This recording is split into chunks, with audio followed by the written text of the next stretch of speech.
Assalamualaikum warahmatullahi wabarakatuh. Nama saya Alivia Zafira Erda Afifah dari kelompok 1 ingin menjelaskan tentang media luas dan volume dengan satuan tidak baku. Tapi sebelum itu saya akan menjelaskan tentang pengertian luas dan volume itu sendiri. Pengertian luas yaitu ukuran seberapa besar permukaan suatu benda seperti kertas, meja, atau layar handphone dan sebagainya. Sedangkan volume itu ukuran dari ruang yang diisi oleh suatu benda seperti tempat minum, kotak pensil, atau balon. Nah, jadi satuan tidak baku itu ada beberapa macam, yaitu jengkal, depa, gelas, dan kotak. Jika jengkal itu adalah jarak antara ujung jempol sampai ujung jari kelingking ketika telapak tangan kita itu direntangkan, ya. Nah, jika depa itu ujung jari tengah tangan kiri dengan ujung jari tengah tangan kanan jika kedua tangan itu direntangkan.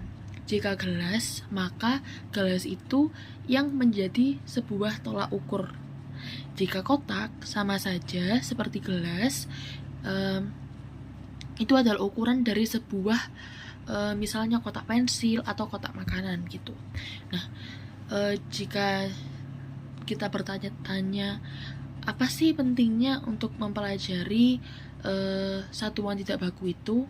Nah, jadi ada beberapa manfaat ketika kita mempelajari itu, yaitu ada 3. Yang pertama yaitu membuat kita tuh kreatif gitu. Jadi ketika kita mempelajari tentang satuan tidak baku, itu membuat kita jadi lebih kreatif dalam menyelesaikan suatu masalah. Yang kedua yaitu praktis, karena saat kita itu tidak punya alat ukur yang tepat seperti meteran atau penggaris dan sebagainya, kita itu bisa menggunakan benda-benda di sekitar kita yang mampu dan bisa untuk mengukur. Yang ketiga yaitu memahami konsep. Nah, dengan menggunakan satuan tidak baku, kita itu lebih mudah memahami konsep tentang luas dan volume gitu. Misalnya, contoh sederhana dari luas dan volume satuan tidak baku yaitu misalnya kita ingin mengukur sebuah meja. Maka di saat kita dalam keadaan tidak mempunyai meteran yang baku, ukuran untuk mengukur yang baku, maka kita bisa menggunakan satuan tidak baku dengan menggunakan jengkal. Jadi kita mengukur meja dengan ukuran jarak dari jengkal kita gitu. Mungkin sekian dari saya. Terima kasih. Maaf apabila ada salah kata atau kurang difahami. Wassalamualaikum warahmatullahi wabarakatuh. Nah, pembelajaran luas dan volume memiliki beberapa kelebihan dan kekurangan. Yang pertama adalah kelebihan. Nah, kelebihannya adalah materi ini mudah dilakukan di mana saja. Proses pembelajaran mengenai konsep luas dan volume tidak memerlukan alat khusus yang mahal atau sulit untuk ditemui. Siswa dapat mempraktekannya di sekolah, di rumah, maupun di lingkungan belajar. Nah, kegiatan ini bisa menggunakan objek-objek sehari-hari, contohnya menghitung volume air dalam botol, mengukur luas permukaan meja. Yang kedua adalah membantu siswa memahami konsep dasar. Pembelajaran ini mempermudah siswa dalam memahami konsep dasar luas dan volume secara praktis. Dengan metode ini, tidak hanya belajar secara teoritis, tetapi juga mempraktekannya langsung sehingga mudah dipahami dan diingat. Dan yang terakhir untuk kelebihan adalah meningkatkan kreativitas siswa. Nah, ketika siswa melakukan pengukuran luas dan volume menggunakan berbagai objek, mereka diajak untuk berpikir kreatif dan menemukan cara terbaik untuk mengukur objek yang tidak beraturan, yang dapat menstimulus keterampilan berpikir kritis dan kreatif mereka. Untuk kekurangannya, pembelajaran mengenai luas dan volume ini memiliki dua kekurangan, yaitu yang pertama adalah hasil pengukuran tidak akurat. Nah, karena mereka menggunakan alat-alat sederhana dan satuan tidak baku dalam pengukuran, seringkali mereka menghasilkan data yang kurang akurat, misalnya mengukur menggunakan tangan atau jengkal. Nah, untuk mengukur panjang mungkin tidak memberikan hasil yang konsisten dan sama. Kemudian yang kedua adalah tidak bisa digunakan untuk pengukuran yang presisi. Untuk pengukuran yang memerlukan tingkat presisi tinggi, metode ini tidak memadai. Misalnya nih, dalam pengukuran ilmiah, teknik yang memerlukan alat ukur presisi seperti mikrometer atau kaliper.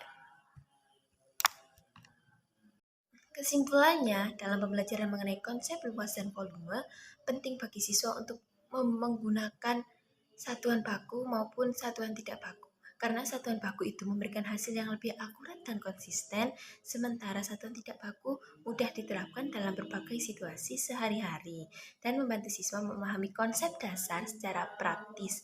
Dengan mempelajari kedua pendekatan ini, siswa dapat mengembangkan pemahaman komprehensif dan aplikatif serta meningkatkan keterampilan berpikir kritis dan kreatif mereka. Halo teman-teman, di sini aku akan menyampaikan kesimpulan dari luas dan keliling bangun datar. Keliling adalah jarak yang ditempuh untuk mengelilingi suatu bangun datar. Contohnya persegi panjang. Ya, cara mencari keliling dari persegi panjang yaitu sisi panjang ditambah sisi lebar ditambah sisi panjang dan sisi lebar, atau di dalam rumus biasanya disebut dengan 2 kali kurung muka B ditambah L. Yang selanjutnya yaitu luas. Luas adalah banyaknya bangun datar yang menyusun bangun datar menjadi besar.